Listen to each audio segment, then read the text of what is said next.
Hello friends, நம்ம இன்றைக்கி பூண்டு குழம்பு தான் செய்ய போகிறோம். வாங்க, நம்ம எல்லாத்தையும் அதை எடுத்து வச்சிட்டோம். பூண்டெல்லாம் நல்லா உளிச்சு நான் எடுத்து வச்சுட்டேன். அதுக்கப்புறம் ஒரு பாத்திரத்தை எடுத்து அதில் நம்ம பேஸ்ட்டுக்காக ஃபஸ்ட்டு எண்ணெய் ஊற்றிக்கலாம்.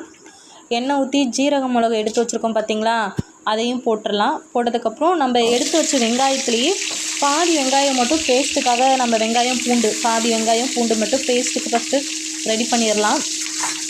போட்டதை நல்லா நீங்கள் அப்படியே வதக்கிக்கோங்க.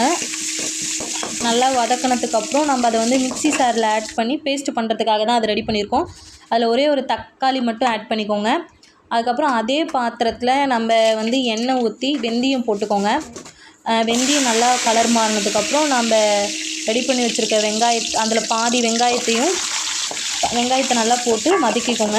அதுக்கப்புறம் பூண்டும், இதில் பூண்டு நான் நிறையா சேர்த்திருக்கேன், ஏன்னா எடுத்து சாப்பிட்லாம் அப்படின்ற மாதிரி பூண்டு நிறைய சேர்த்திருக்கேன். அதேமாதிரி நீங்களும் பூண்டு நிறைய ஆட் பண்ணிக்கோங்க.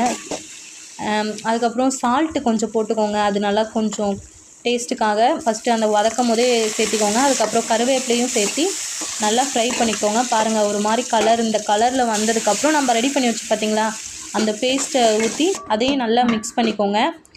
மிக்ஸ் பண்ணதுக்கப்புறம் நம்ம இப்போ புளி தண்ணி ஊற்றிக்கலாம். நல்லா புளிப்பாக வர அளவுக்கு நம்ம தேவையான அளவு புளியை கரைச்சி வச்சு அதில் ஊற்றிக்கோங்க. அதுக்கப்புறம் மிளகாத்தூளும் மஞ்சத்தூளும் ஆட் பண்ணிக்கோங்க. அதுக்கப்புறம் நல்லா கொதித்ததுக்கப்புறம் பாருங்கள், பூண்டு குழம்பு ரெடி. வாங்க சாப்பிட்லாம்.